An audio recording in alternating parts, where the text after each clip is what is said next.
So, welcome, ladies and gentlemen. For those of you that don't know me, I'm Catherine Ranney. I'm your administrator here at the Pines.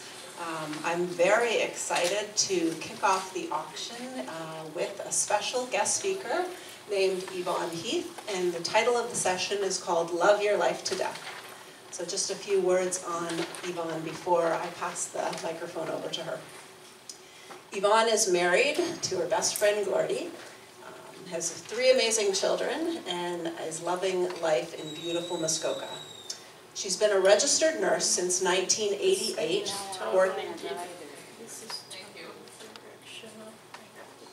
She's been a registered nurse since 1988, working in 10 different hospitals in the United States and in Canada, in many areas, including emergency, intensive care, delivery room, chemotherapy, and palliative care, as well as hospice.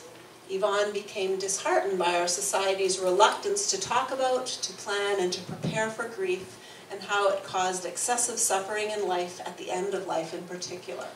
She suffered too, not knowing how to deal with it any differently. At age 50, she took a leap of faith, left her nursing career, and blazed a new trail to help create a culture of change, and we're part of that change. She shares her message with heart and humor as an inspirational speaker, with her book, Love Your Life to Death, which I've read and is a fabulous book, by the way, as a TV host, and through social media. She's got a fabulous webpage. She's been featured in several books and newspapers and magazines, including Zoomer and Hospital News. She's traveling and sharing with the world and helping nonprofit organizations like us along the way. Yvonne is excited to share the I Just Showed Up campaign with us today, teaching people of all ages to just show up for themselves and for others so that they are empowered and resilient when grief arrives. So without further ado, I'm going to pass the microphone to Yvonne.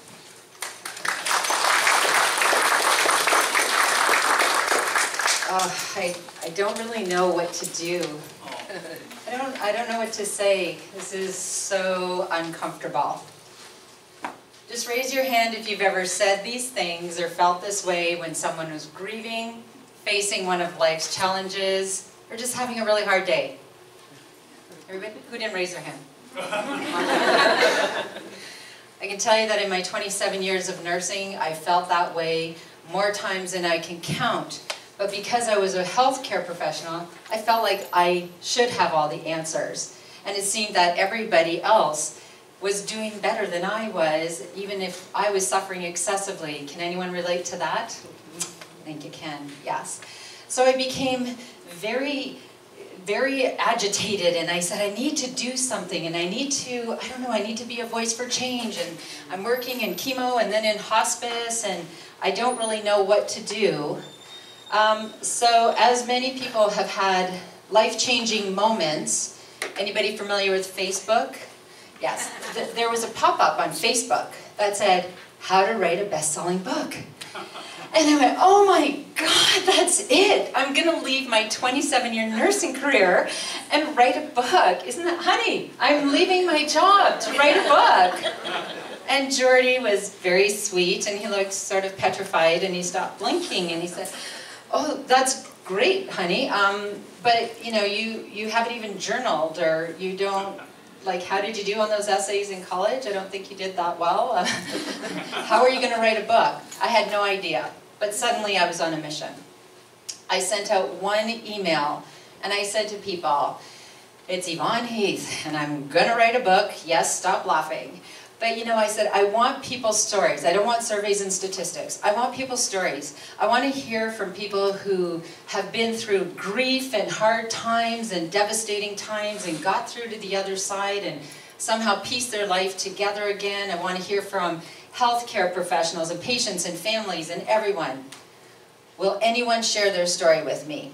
And I remember like it was yesterday, and I pressed send, and I said, I wonder if anyone will share their stories. Well, 4 years later, the stories haven't stopped coming.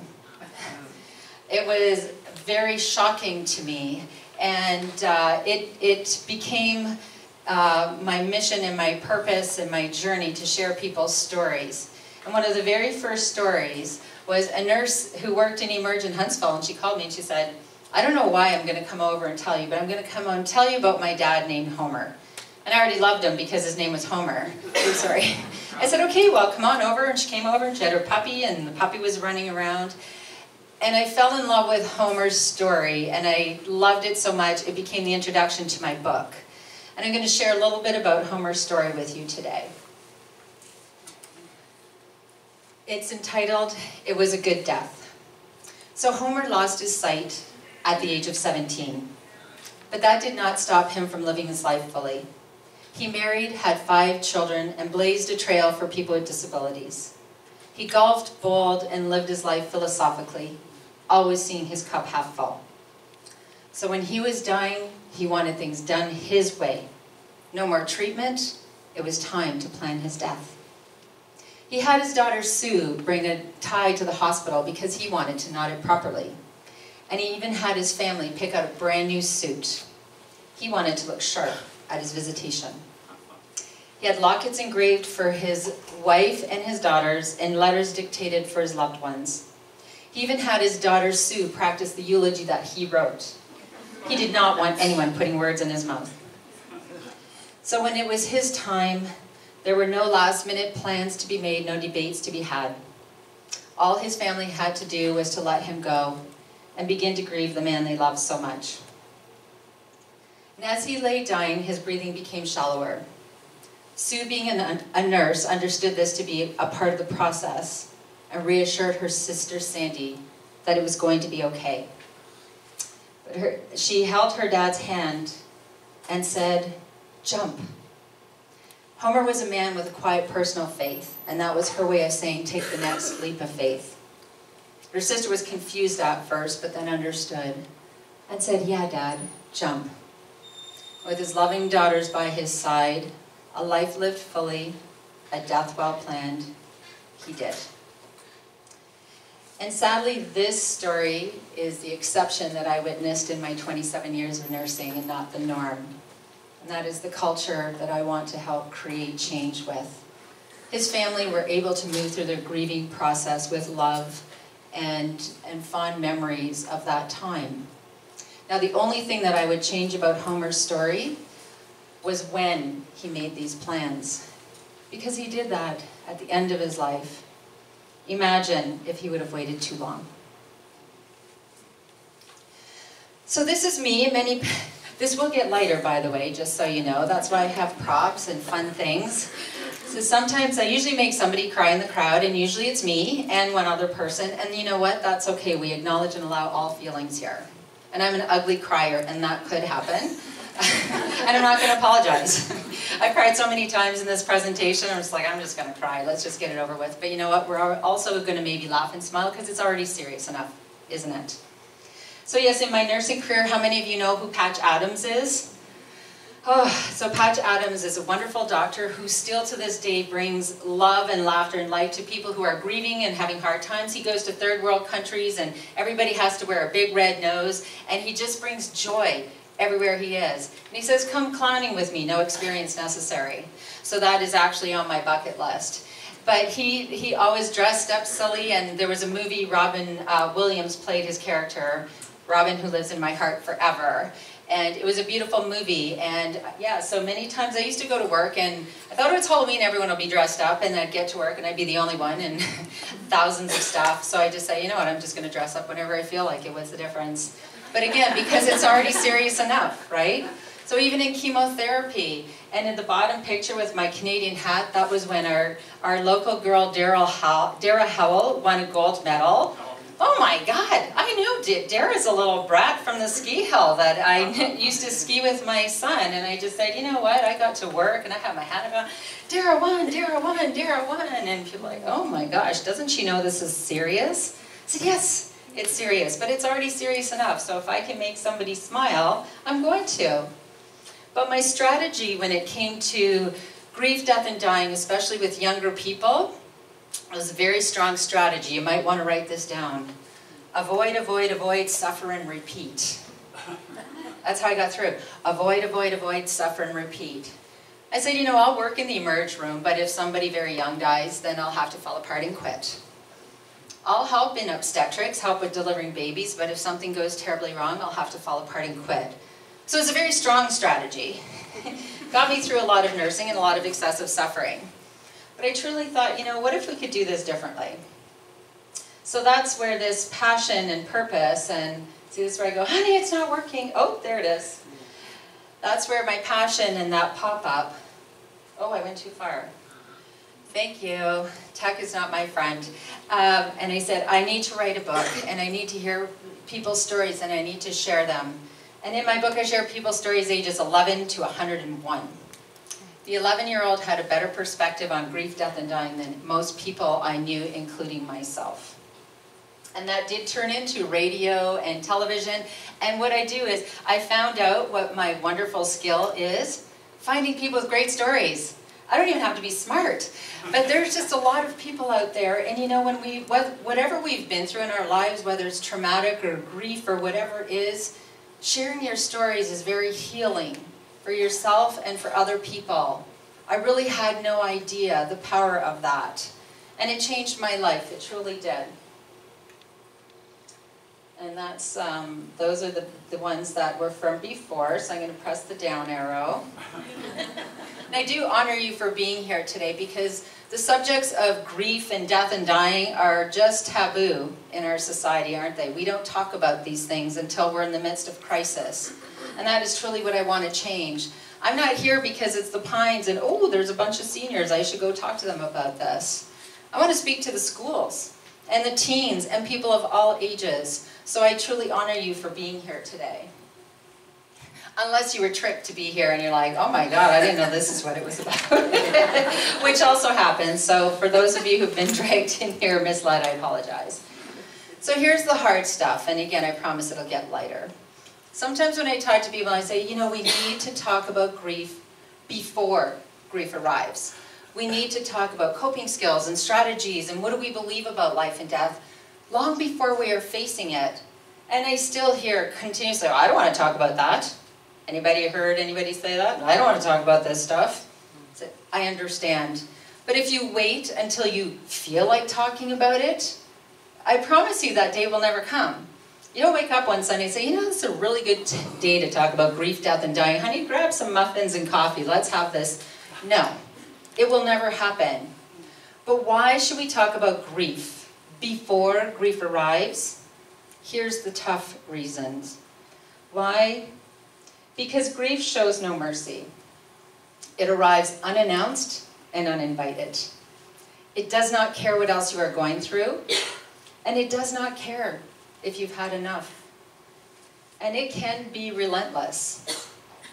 And grief is coming, and it can destroy relationships, and it can destroy success, and it can destroy you. Pretty inspiring, right? These are the facts of life. Grief is a part of this journey. And have you ever been in a situation where someone's greatest moment of joy is someone else's hardest day? In this room today, I am sure people are grieving some things, whatever it may be, and other people are about to celebrate something. I have received messages from two friends, somebody very dear to them just died and somebody else was celebrating because a baby was just born. You know, and like, how do we ride this roller coaster, and really how can we be present for people no matter what they're experiencing? It isn't easy, but I promise if we talk about plan and prepare before, we'll certainly be able to navigate through this a lot easier. So I say let's get ready. Let's create that culture of change where we talk about plan and prepare before. And when people think that I'm talking about grief, they always think it's just about dying. But truly, grief, to me, is whatever makes your heart ache. Divorce, diagnosis, job loss, mental health issues, aging parents, children leaving home, children not leaving home. Get a job. Get out of bed. We have a wonderful 24-year-old who a couple of years ago, when he was still at home, finding himself, you know, He must have thought he was hiding in bed because he would sleep till all hours of the day. But he texted me once. I was upstairs and he was still in bed, and it was, 2:30 in the afternoon. Hey, Mom, any chance I could get a glass of orange juice down here? I will not repeat what I said under my breath.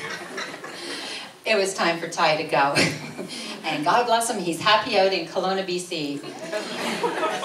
And I don't know if any of you are familiar with workplace stress. Anybody ever? There's that one crabby co-worker. Do you know him? Yeah, or her, or both. This is grief. It is whatever makes your heart ache, and truly the continuum of, yes, there are things not making the team, not getting into the college you wish you got into. And again, when people say, oh, you're speaking to the seniors about grief, no, children grieve, and teens and young adults, of course.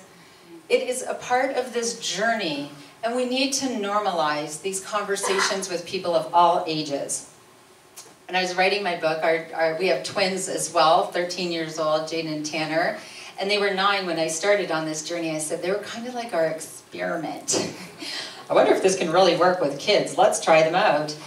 And my children are much more able to be present for people and to talk about grief, death, and dying than most people. In fact, I have to remind them that people don't normalize these conversations so that they don't scare their friends with, they just kind of come out with it. But I'd much rather it was that way than pretending that it isn't a part of their journey. And sheltering children from grief is not the answer. Creating resilience and empowering them is, so that they know that their hearts will heal. So the good news, although grief is the price of living and loving sometimes, it is worth it. And our hearts will heal. Battered, scarred, never the same, but they will heal if we learn how to take better care of ourselves and each other. And allow our humanness. All these people walk around, oh, I don't feel anything. It's like, really? You don't? That's a problem. Yeah. Actually, I think that's a really big problem. What can you do to change that? So in my culmination of interviewing hundreds of people and 27 years of nursing and a lot of excessive suffering that I created for myself by being ill-prepared, I have created these takeaways. And I do have a sheet with the takeaways, and we have an audio with the takeaways, and I just want to share them with the world. So if everyone's comfortable, I'm going to share the takeaways with you. Now, there are 90 of them. I'm just kidding. They're like, how long is this? My God, I'm hungry. Now, there are 7 takeaways, and I would like to share them with you today. And I believe they are the key to living life to the fullest, learning to grieve and support others, and yes, have the talk about end of life long before it arrives and diffuse the fear. And I will give you the takeaways on a handout after, so you don't need to worry. See how I did that? I didn't even say it was you that was writing. Okay, takeaway number 1. The best time to talk about, plan, and prepare for grief is when we are young and healthy. Okay, so maybe a couple of us have missed that boat by now, but that's okay. When is the next best time? The next best time is now. My goodness, now. How many people I hear, oh, I don't want to talk about that, that's very morbid. Why do we think it's morbid? It is just part of this journey. It's like, who wants to die? Oh, nobody. Who wants to live forever? Who here wants to live forever? My God. Oh, you two at the back. Well, if you find the secret, let us know. But end of life is just the natural part of this stay. And if we really, what do we believe about life and death? What can we figure out? But these bodies are not meant to live 300 years. I don't want to meet people. So how long have you been going steady? 307 days, and he still hasn't asked me to marry him. Like, really? Like, why? Or 307 years, yes. Why would we want to put ourselves through this? This is a journey. Life, everything in between, and end of life. We have to stop pretending it away. So, as a healthcare professional, I told many people that they should do their end of life plan, advanced care planning, all of that. I hadn't done it. Many of my coworkers hadn't done it. In fact, I heard one doctor who was doing a presentation at Sick Kids about the importance of organ donation. My friend Sandra said, he got off stage and said, God, you know, I really should register as an organ donor. It's like you're up there telling people to do this, and you haven't done it. So, I am not ever going to tell you to do something that I haven't done. But I promise, I believe with all my heart and soul that end-of-life planning should not be done at end of life. And if we do not know how long our journey is, then I feel very passionately that we should just normalize end-of-life planning at all ages. In fact, this is really going to, I'm going to talk to the Minister of Health and just say, listen, imagine at 18, you're an adult now, and to go in and get your health card, you just do an end-of-life plan. Why? Because we just normalize it, right? You just normalize that everyone does an end-of-life plan. You don't wait until you think your death is soon. So you're 18, you go, and it's like, hey, Joe, you're young. Sorry, I always talk. Is there a Joe here? Sorry, it's always Joe I talk about. Joe, you're 18 now, you're an adult, so let's get your end-of-life plan registered, you know. Are you a registered organ donor? What do you think of, you know, do you want to be cremated, buried, whatever, like a very basic one. Because I believe that we should just continue to update it throughout our lives. So, and change it when it needs to be changed. A couple of years later, Joe gets married. Okay, his wife is now the beneficiary. A couple of years later, there's kids. He adds children. We just normalize it. A couple of years later, he gets divorced. So we might want the wife off there. Do you know how many people I've talked to that said their ex-wife is still on the will? And so the wife, this just happened, somebody who he had been married to for 18 years lost the house, and she had nowhere to live. Now, that is truly something to think about. So let's just normalize this throughout life. That's what I want to do. So, there you go, walking across the stage. So life is unpredictable, and I say prepare for anything. So I have done my end-of-life plan, actually, and I have updated it for many years since I've been a parent. But I should have done it a long time before, but I continue to update it. And in fact, there was a time where we lived across from Ski Hill, and I said, you know, when I die, I want my ashes spread across the ski hill, and if that's illegal, I did not say that. Oh, this is being recorded. Can you edit that out? I don't want to get in trouble. I said, you know, and in our yard, we have this big, beautiful yard. I love it. And then I updated. Okay, hang on a second. We moved. So, yeah. So don't spread my ashes in that yard because that belongs to someone else now. And I'd probably be really creeped out by that. But, you know, I love the nature and like, let's just... So I just really dug into my heart and the soul, and I wrote letters to my kids. And you know what? If my kids end up getting 10 letters, how wonderful for them. I wrote one when they were little and wrote one when they were 10, and they're going to keep getting letters. And I just feel like for me to continuously write these letters and thank them for being in my life, and I'm so grateful, how wonderful. But it's also a really great check-in. And so, you know, it's a reminder, I'm not here forever. I want my children to feel like I've lived a full life no matter what. And in fact, they're like, yes, yes, I know, Mom. When you die, you're going to be a spirit. We're going to stay connected. I can talk to you at any time. I'll keep the memories alive. They get it. So, well, I'm glad you get it. So check. I have done my end-of-life plan. But I also said, you know, I want anyone that I will have a say in their end-of-life planning to do their end-of-life plan. So we continued this. There's my husband at the back, Jordy. This is where I get a little sad because I wrote about this.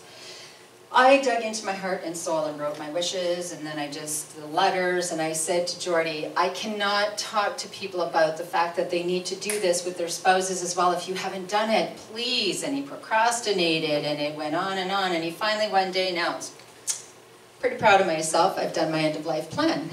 I went, oh, really, you did it? Yeah, it's all done. Yeah, I feel pretty good about it. And you know, I got a little emotional. I mean, I'm still human. This is emotional for me. This is why I'm doing this, because this is hard. So I got a little emotional. I said, well, you know, can I read it? He said, yeah, sure.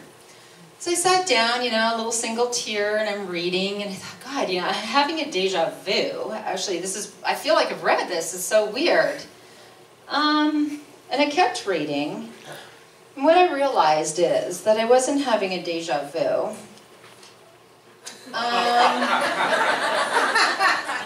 It's right there. He's the guy in the back. Jordy had taken my wishes and put his name in. Took out the she's for he's, the him's for hers. He plagiarized my end-of-life wishes. Sorry? Yeah, that's right. That was his answer. I'm like, are you joking? Like, I dug into my heart and soul to write all this, and he's like, yeah, you did a really good job. I said, okay, we'll see what you get if you go first. Okay, so Jordy done. Next subject.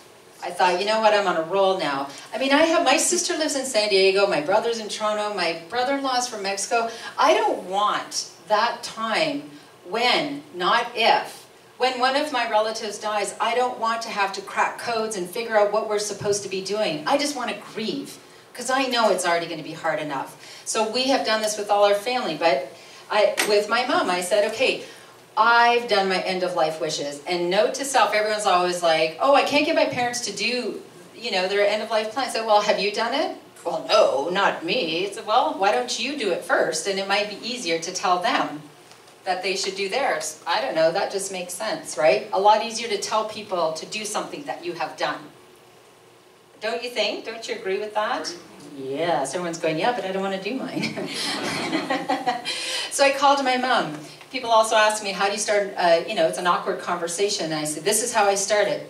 Hey, Mom, awkward conversation coming up. Yeah, I want to talk to you about your end-of-life plan. I'm writing this book. I'm telling people, and I'm really understanding. When I did it, I felt so empowered and so good about it. Because I realize it's it's my responsibility to plan my life and end of life. So how do you feel? And she's like, you know, of course, since you started this, I've really thought about this. Let's do it. Absolutely.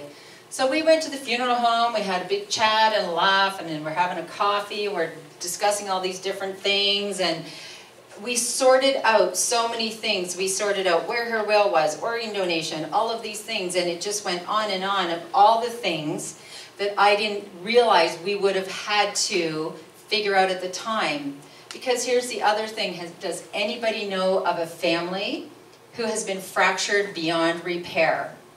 When somebody dies, and siblings, family, don't agree? Anybody? Sadly, I bet you it's everybody. I don't want that to happen in my family, so we're figuring things out.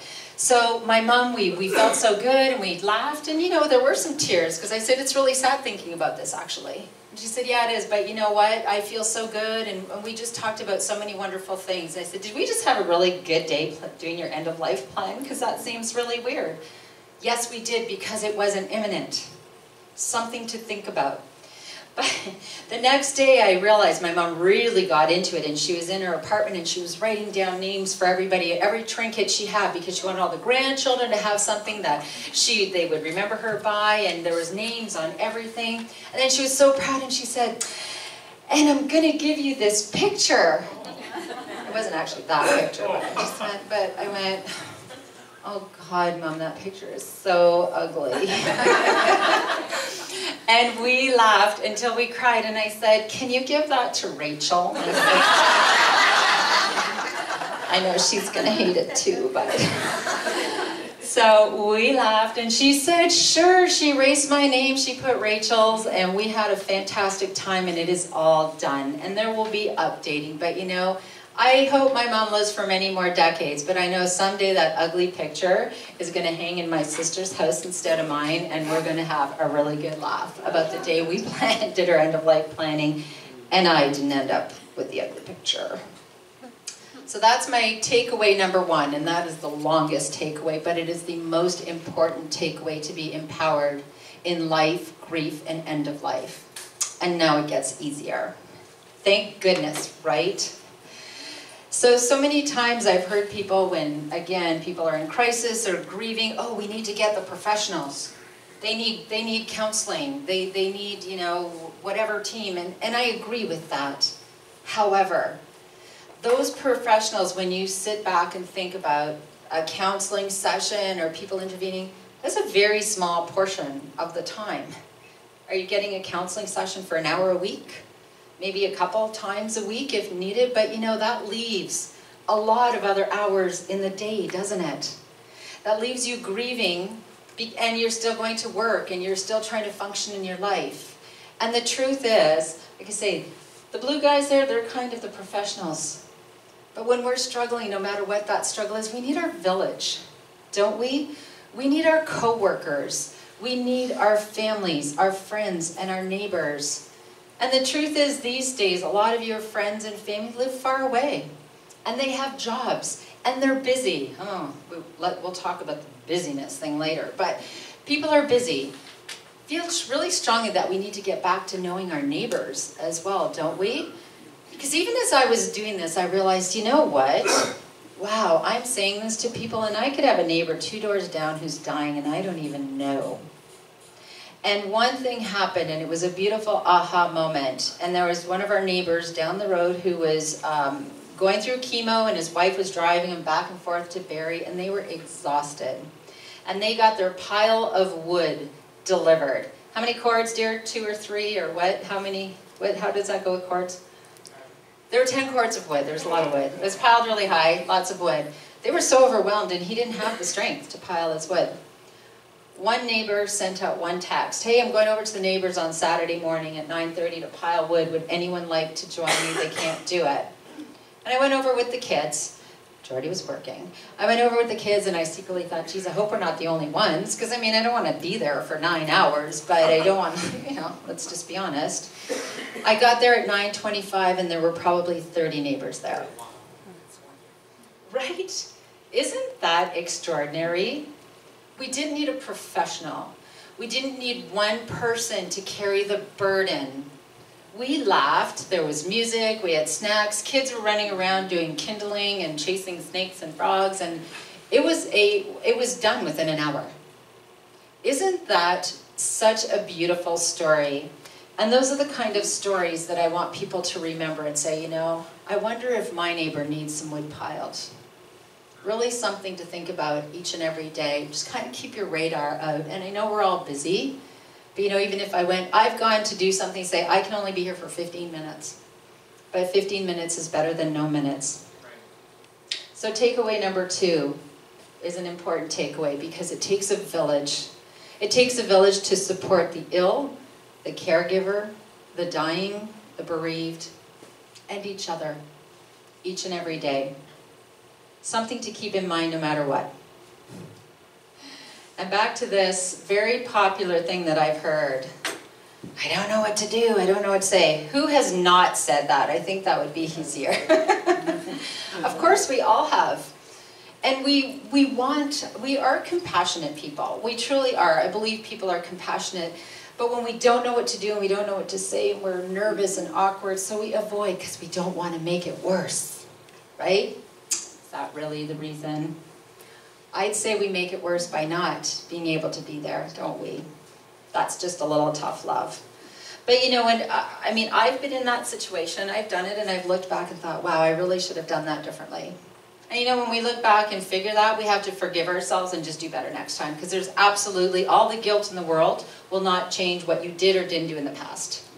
So just figure out how to do it differently next time. Just forgive it. And we're really, a society, we really beat ourselves up. Oh, geez, I feel so bad. It's okay to acknowledge and allow those feelings, but then move on and empower yourself to do better next time. So that's what I did, and I thought, I really want to understand grief. I've talked about grief, nursing, people are grieving, but I want to really understand more, and that different people grieve differently. And so Elizabeth Kubler-Ross, anybody familiar? She was sort of, yes, the pioneer of studying grief, death, and dying. And there were these stages of grief, and I wrote about them. And it's good to understand them. And many people feel like you just kind of go through the stages of grief, and then you're done. I had a friend call me, he's like, I've been grieving now for like 4 months. When am I going to be done grieving? Just wondering. Thought, well, isn't that cute? Because the truth is, it doesn't work that way, does it?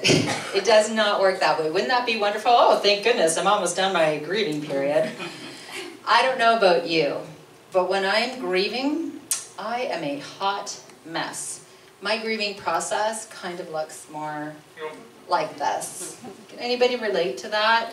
You kind of feel, yes, You kind of feel like you've got this and you're doing okay and today's a really good day, and then all of a sudden you turn around and say, oh, what just happened? I just fell apart in a million pieces. That's grief.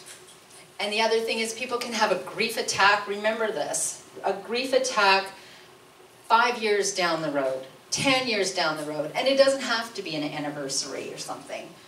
And you know, again, this is why I want to create a culture of change in the workplace, because we don't understand. And you know that really crabby, irritable coworker?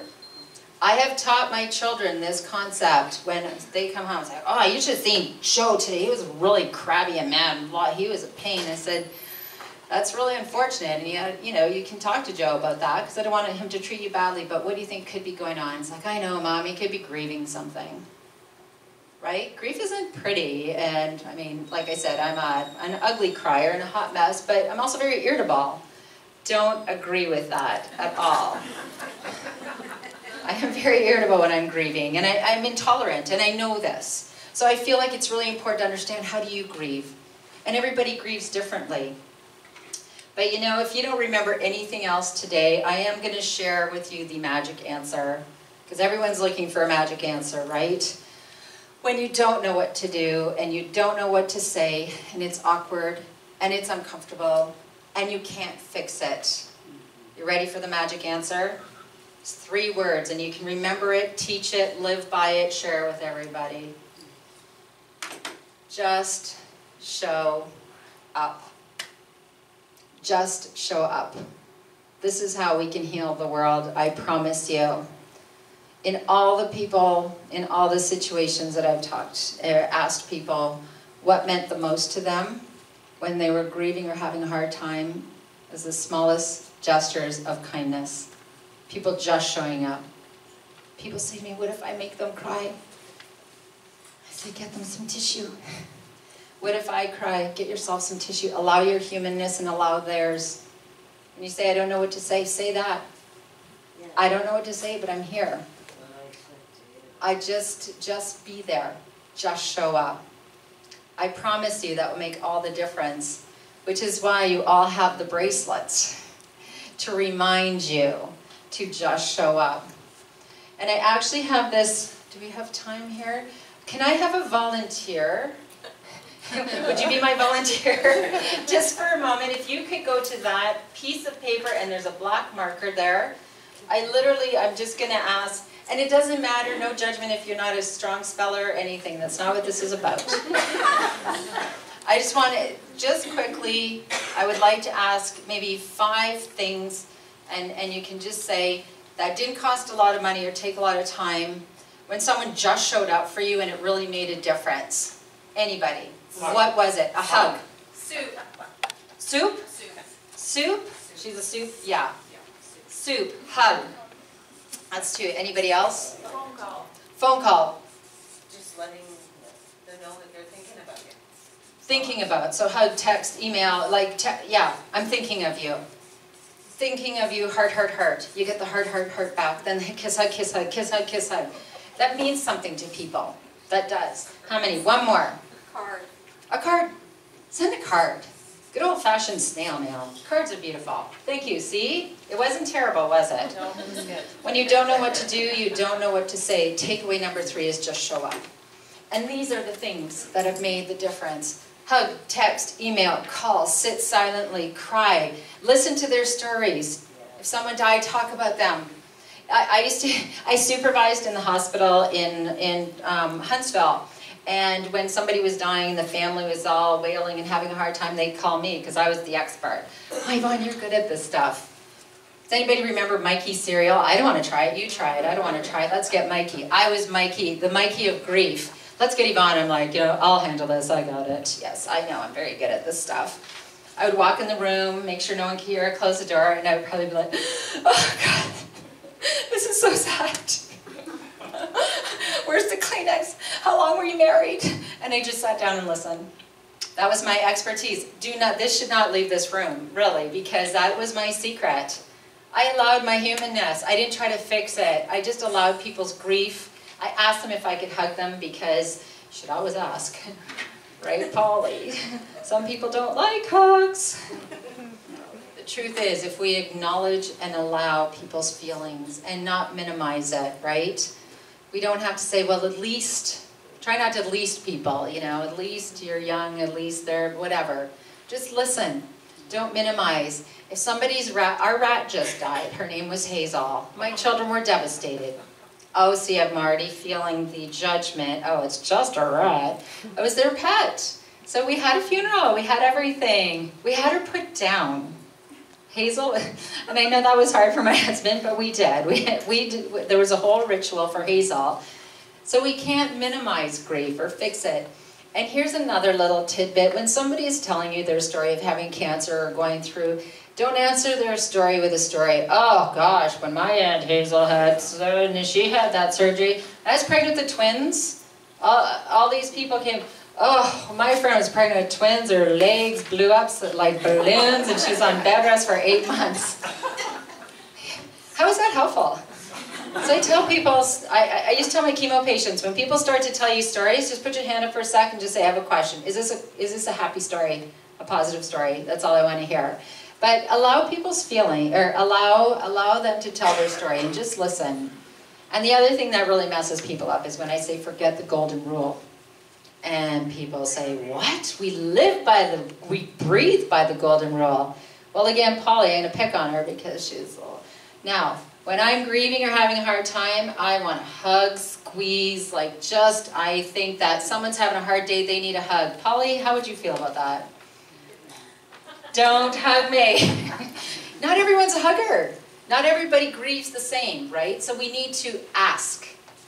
Can I hug you? I'd like to hug you. And if not, let's just, fist pump, whatever's hip. There's young people, hip, fist pump, that's the... Anyways, we have, yes, fist pump. Treat people as they want to be treated, not as you want to be treated. And don't try to crack codes, just ask them.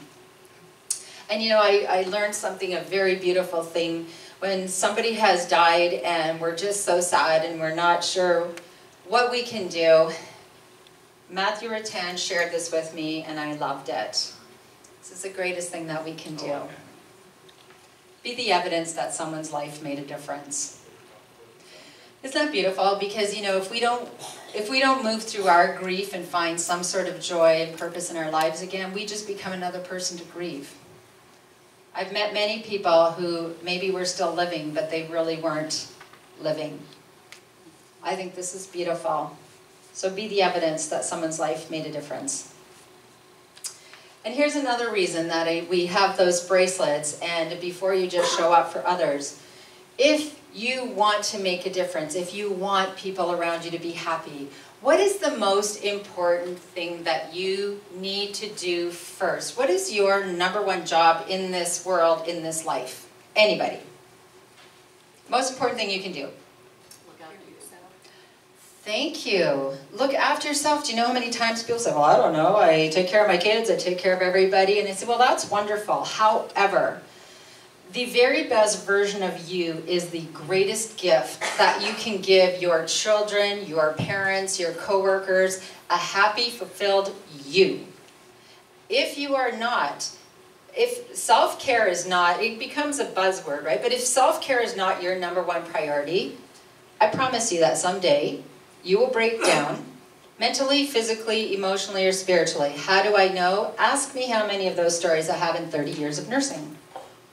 And when people really are great self-care givers, they're not crabby at work because they take really good care of themselves. And that is their #1 priority, and they're not out there trying to fix everybody else. That is our #1 responsibility. And yes, if you are not a great self-care giver, you are indeed probably a lot crabbier than you think. And so you're not doing anybody any favors.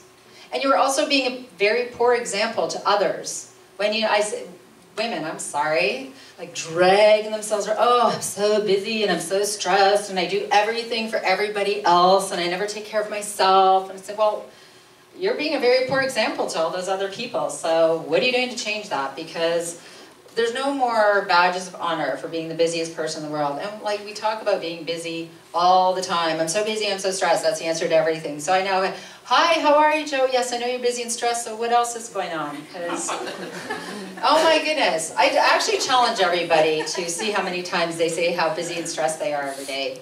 What are you doing to change that? Takeaway number 4, show up for yourself first.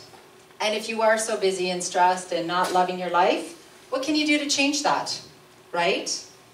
And again, when we talk about grief and when we talk about self-care and all of these things, and it's the elephant in the room, and there's always the elephant in the room, isn't there? Is there? Like, look, the elephant is always in the room, right? There's the elephant in the room. Thank you, Claudette. Right on cue. Thank you. And I will just quickly say, very quickly go through this. I want us to forget the polite conversation. Hi, how are you? Oh, I'm fine, thank you. How are you? Oh, I'm good. Oh, they're really holding up well. If you need anything, let me know. Okay, thanks. It's like, isn't she doing well? And yeah, I've asked her, she's doing okay. Let me tell you, if you're going to ask me how I'm doing and I'm not doing well, I'm going to say, actually, I'm a hot mess. I am a disaster. Oh, because that's awkward, because you really just wanted me to say I'm fine, but I'm not going to. And then you say, if there's anything I could do, it's like, heck yes, actually. There's this list right on my thing. So if you could just check off what you're willing to do. Walk the dog, cut the grass, like it's all these little things, right? But again, we feel like if we don't ask for help, we're heroes. We're meant to help each other. Be that village, but allow your village to be there for you as well. And yes, stop saying how busy and stressed you are and not doing something about it, please. Start asking this question that we have stopped asking ourselves. Am I happy? I ask people that and they say, what? Well, I don't have time to think about that. So, well, that's really sad. So I would challenge you to just think on a scale of 1 to 10, how happy are you in your life most of the time? Obviously, we're all going to have down moments. How happy are you most of the time? If you are not happy with that number, what could you do to change it? Something to think about. You could get a pop-up on Facebook and go, oh my God, I'm going to leave my 27-year nursing career and write a book. Just call me if you want to write a book. Check in with yourself frequently. And most importantly, what do you believe about life and death? If you want to be empowered in your life, that is something you will face, or there will be coworkers or somebody, you will face end of life one way or another. What do you believe about life and death? The only way I can do what I'm doing is I truly do believe we're a spiritual being having a human experience. This is a loner. It's going to last, it's lasted 53 years so far. That's where you turn to the person beside you and say, oh my God, she doesn't look 53. Okay, anyways, tough crowd. Thank you very much for that. Anyways, and people say, ooh, I don't want to say my age, Oh God, I just turned this age, it's awful. It's like, I'm 53, lucky me. I've been here for 5.5 decades. And I have a much younger husband, but that's a whole other subject. Anyway, so the other thing that we need to do, and this is what I have here, is my lovely display. I've created, in our family, we've created self-care toolboxes. And that truly is a reminder to me and to everyone in my family, I'm responsible for my own happiness. I'm responsible for my own coping skills and strategies. Of course, I love people supporting me, but I'm in charge. No one can make you happy. No one can make you miserable. They can try. A lot of people try. But that is your responsibility. So my self-care toolbox, and you're welcome to peruse around after, is this beautiful picnic box, and there's gorgeous things in here.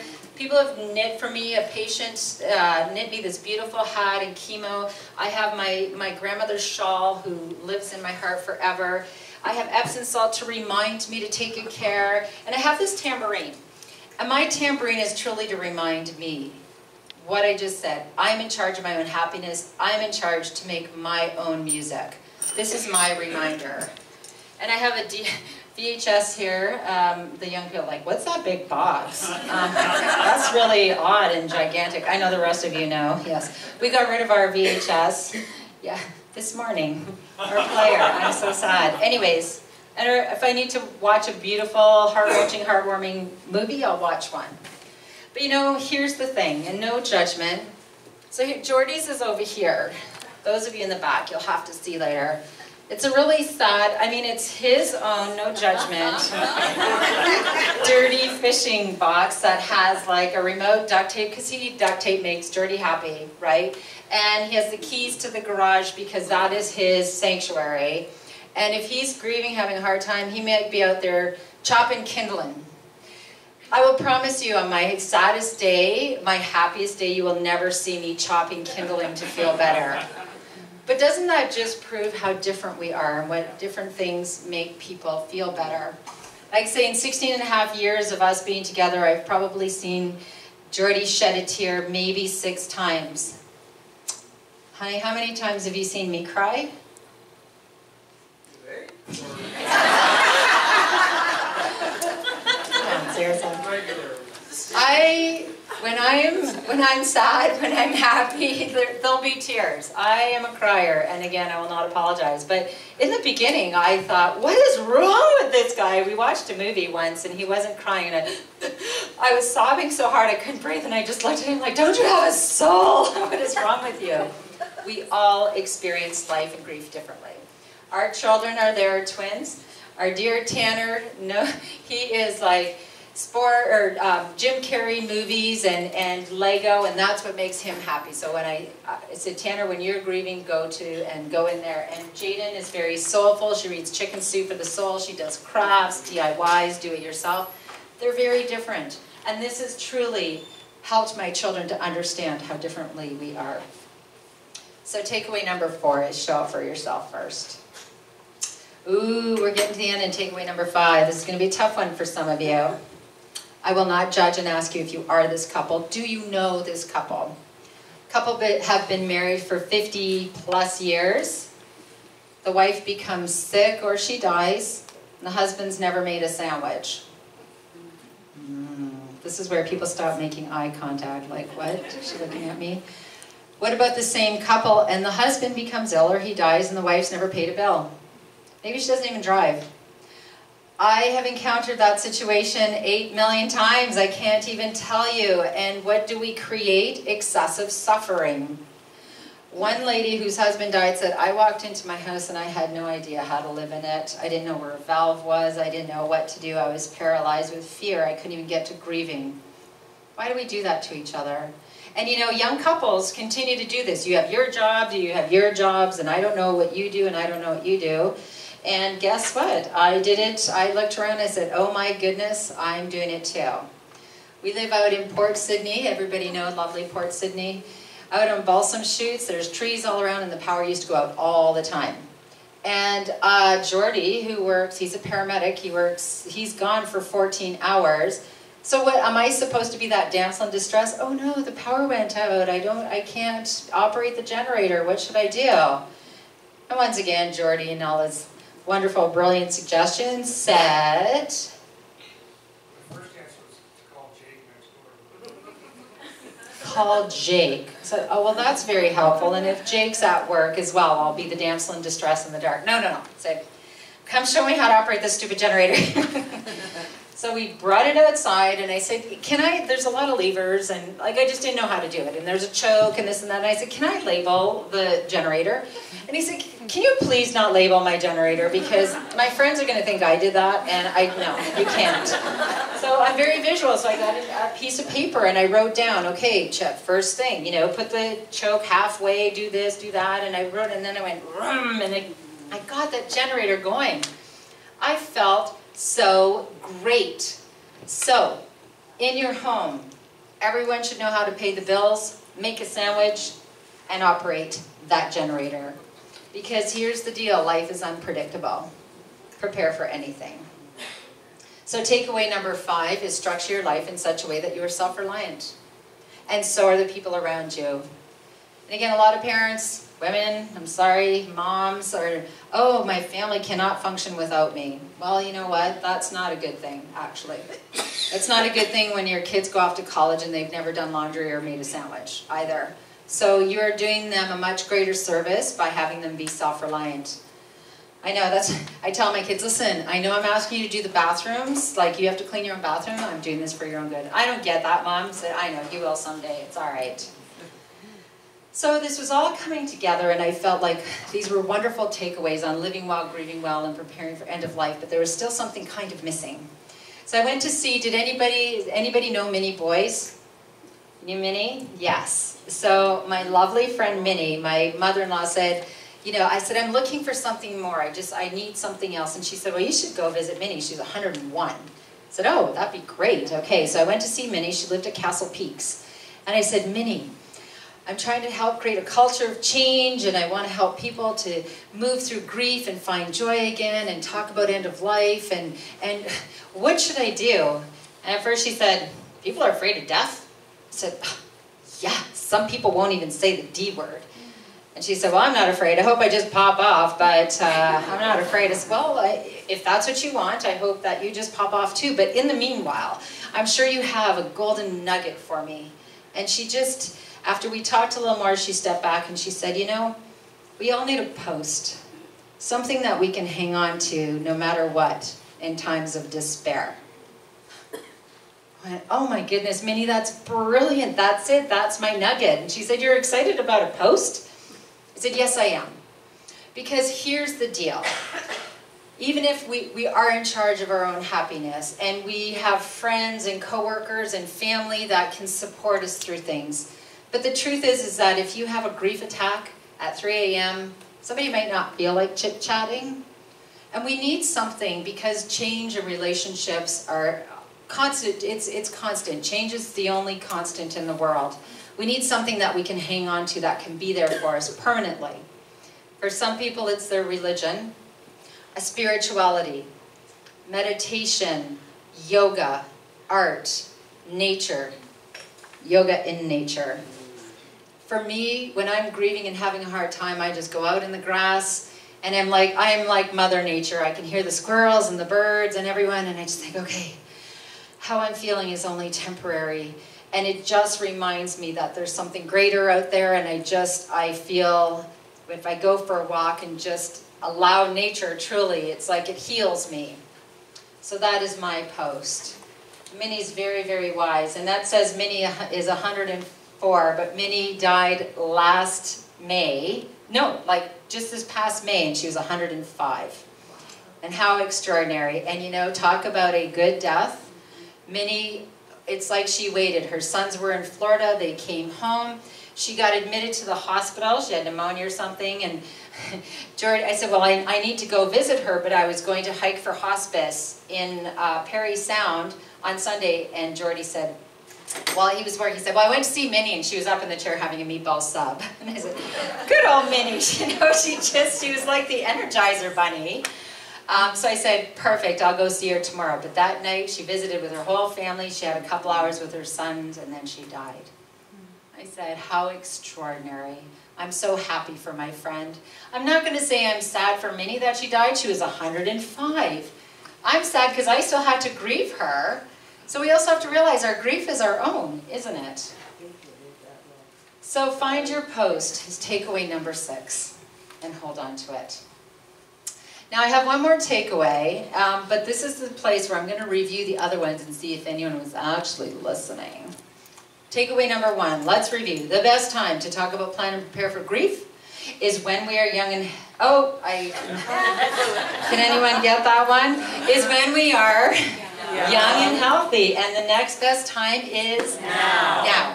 Let's stop procrastinating, and let's teach our children and our grandchildren to do the same. Takeaway number 2. It takes a village to support the ill, the caregiver, the dying, the bereaved, and each other.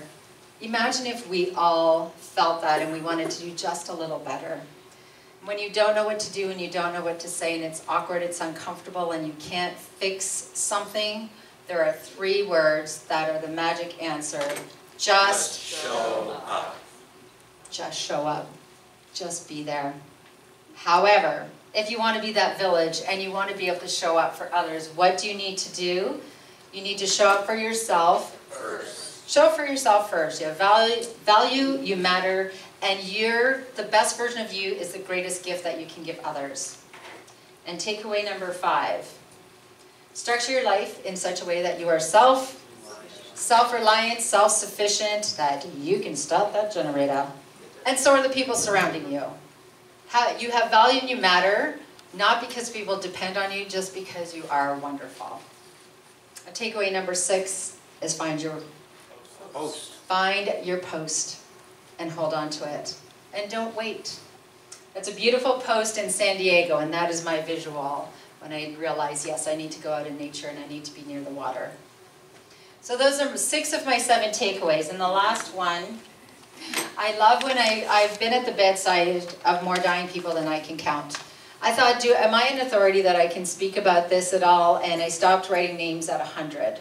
So I felt like I did have some experience. And many people in their dying days say, oh my goodness, I have to think about my legacy.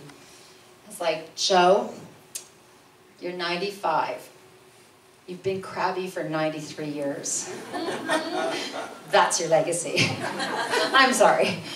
I truly believe that your legacy isn't something that you create at the end of life, but in every single moment, in every act of kindness, in every gesture, in every time you smile, those are parts of your legacy. I know many people who have not lived a very long life, but they left a very powerful legacy of love. How many people did you love? And how many people were you kind to? And you know, when you are in a room, are people glad that you were there, or are they happy that you left? And if you're happy that I leave, can you just wait till I leave before you say that? So part of my legacy is this wonderful family that I have. We have had our challenges like every other person, but we have this wonderful family. And I want them to know gratitude and love, and that I live my life to be the change I want to see in the world. And my legacy of 27 years of nursing and acting kind of ridiculous sometimes, and I hope people remember that I might have made them laugh and I made them cry as well. And of course my book, Love Your Life to Death, I want every adult and every person to read it because I have the privilege of sharing all of those stories. And you don't have to have grand gestures of leaving a legacy. A legacy of kindness is one of the most powerful legacies you can leave. So takeaway number 7. Is what will your legacy be? So you've heard our 7 takeaways, and you have the I Just Showed Up bracelets and the cards. And this is my message that I want to share with people of all ages, to teach them to be empowered and resilient when grief arrives in their life, because it will, so that they know how to show up for themselves and other people. And when you look at that bracelet and it says, I just showed up, I know that everybody here, first of all, you showed up today, and I applaud you for that, and I thank you. I know you've shown up for other people, and maybe you did show up for somebody in the past, and you need to forgive yourself and do better next time. And maybe you're not a great self-caregiver, and this is just a little reminder to maybe work on that a little more, because that card says the first thing you need to do is show up for yourself first. And I want to bring this message everywhere to everyone. And actually we have, if you want to, you can sign there, drop a business card in there. We have to share your email, or to follow us, and we have a sheet that says how to really just show up and make a difference. I worked really hard on that, so you have to sign the page first. We are sharing our message by speaking, doing audio, doing workshops, doing everything, but you know, we are creating a culture of change, and we need many, many voices. If you just tell one person the greatest message in the world, I want to hear you yell it. When you don't know what to do, you don't know what to say, it's awkward, it's uncomfortable. 3 words. Just show up. Say it louder. Just show up. Just show up. And so I'm truly honored and thrilled that I was here today. I thank Catherine so much from the Pines in this beautiful area. We were talking about that. We have been in many areas that, you know, I've had to do a presentation in a dingy little room, so I'm really pleased with this one in the District of Muskoka, just shown up today. So I appreciate everything, and I have one more call to action for you.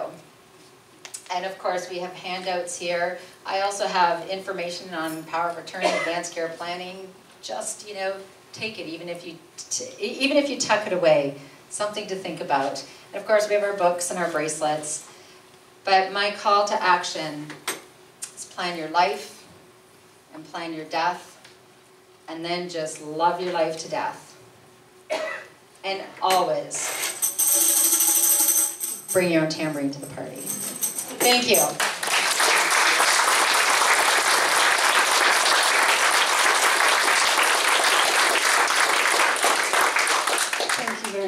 Yvonne. This was just such a fabulous session.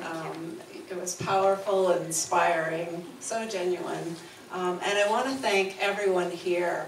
We have residents, families, contractors, visitors, staff. We have the whole village is here to sort of build this culture change. So thank you so much for that. And Yvonne said she'd be willing to stick around and answer questions for anyone that wants to do that. And so for everyone else, just thank you for coming today. Really appreciate it.